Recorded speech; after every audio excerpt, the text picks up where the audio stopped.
Okay, now that the motor controller module is in place, I'll show you what all these connections are. So here's that high current ground that we installed on the battery that will plug into our ground here.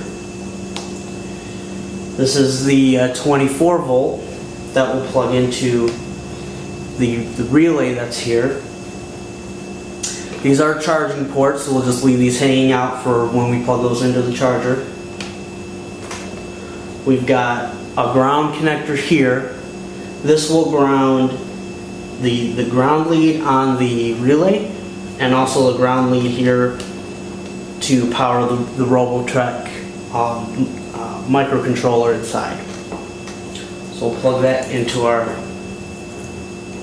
grounds, like so. And here,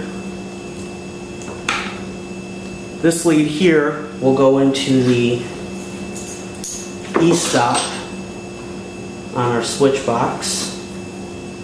So we'll plug that in, and that's the positive side of the relay that's here. Also have 12 volts. This will plug into the 12 volt, and so the Robotech will come on once we switch the switch on without the main power coming on. Also, just for illustration, I have here one of the sensors that may be used on this robot. It's a laser rangefinder, and I have installed some connectors. Have a ground and power, so we'll plug that into one of our grounds here. And I have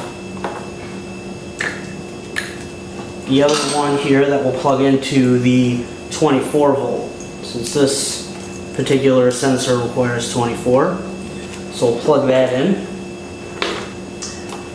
Okay, got everything plugged in. There's a couple of other connections. There are encoders on the ends of our motors so that we can provide feedback into the Robotech so that it can control its speed. So that will plug into here, just like that. We also have a serial connector, and with the serial connector we have a serial to USB converter that will also plug into here and then plug into the laptop. So now I think we have all our connections, and so we'll just turn on the main power, and you can see our laser rangefinder is on. You can see a light right here. The motor controller is on, but we don't have main power to the robot. And again, like I was saying before, this is a nice feature because I can now get the laptop ready, establish connection with the sensors, the Robotech, without risking the robot moving at all. So I can get everything set up, and then I can go ahead and turn on the main power for the robot. Also, when the robot is running, it may do something that you don't want it to do, possibly run into something. You hit the e-stop. Once we stop the robot with the emergency stop, we don't lose connection to the laptop because this power switch is still on. So once we correct the issue, we can turn it back on, no connections are lost.